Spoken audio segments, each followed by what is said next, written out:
Endometrium is the lining of the uterus or the lining of the womb. And having a healthy endometrium is very important to achieve a pregnancy. You can imagine it's a nest where the fertilized egg or the embryo will sit in the first few days or weeks of implantation. So healthy endometrium is very important. Assessment of we call it endometrial thickness, actually, not the size. The thickness is how thick is the lining of the womb. And that will change during your menstrual cycle physiologically. So on the first part of the cycle, gradual thickening of the endometrium.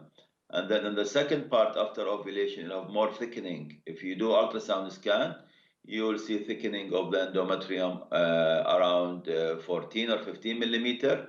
And that's normal in the first part of the second part of the cycle.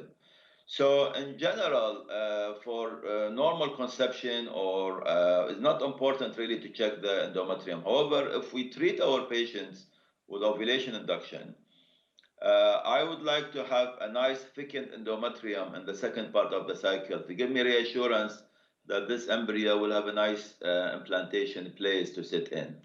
So I would love to see endometrium thickness more than 8 millimeter or so. And this is also, we use that in IVF cycle. The opposite is also true if we have thin endometrium, so endometrium which is less than 6 millimeter, it can be associated with IVF may not work. There are so many causes for thin endometrium. Sometimes a condition, we call it uterine synechia or adhesion or scar tissue inside the womb can lead to thin endometrium. Sometimes there is no cause for it, just as a hormonal receptor, hormonal problem in the receptor of the lining of the womb. The other extreme is thickening of the endometrium can be caused by a condition, we call it endometrial polyp, which is a certain growth of the cells of the lining of the womb. If the doctor finds this polyp, we usually do a procedure, we call it hysteroscopy, in which have a camera assessment, and this can be removed at the same time.